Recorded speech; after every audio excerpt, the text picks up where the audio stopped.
बुरडी शाह करीम सिंध जियां ज़िले टंडो मोहम्मद खान में भी SSP आबिद अली बलोच पारां 4 अगस्त की निस्बत सां योम शोहदा पुलिस मल्हाई वई। SSP ऑफिस मददगार 15 मस्जिद में शहीद अहलकारनि जे इसाले सवाब लाइ कुरान ख़्वानी कराए ऐं ख़ैरात फी सबीलिल्लाह जो बंदोबस्त कयो वियो। SSP आबिद अली बलोच की अगवानी में DSPs ऐं ॿियनि पुलिस ऑफिसरनि शहीदनि जी यादगार ते सलामी ॾिनी ऐं क़ब्रिस्ताननि ते पहुची शहीद अहलकारनि जी क़ब्रुनि ते गुलनि जूं चादरूं चाढ़े दुआ घुरी ऐं SSP ऑफिस में शहीद अहलकारनि जे मासूम ॿारनि ऐं वारसनि सां गॾु मांझांदो पिणु कयो। उन मौक़े ते शहीद अहलकारनि जे मासूम ॿारनि ऐं वारसनि खे गिफ्ट ऐं गुलदस्ता पेश कया।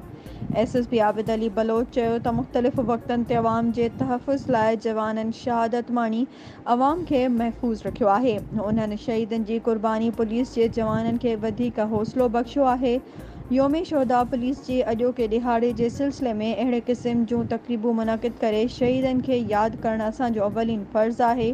पुलिस जे जवाननि हमेशह अवाम जे तहफ़ुज़ खे यक़ीनी बणाइण लाइ ॾींहुं राति क़ुर्बानी ॾींदा रहिया आहिनि ऐं शहीद अहलकारनि जा वारिस पाण खे अकेलो न सम्झनि। पुलिस हर मोड़ ते संदनि गॾु आहे।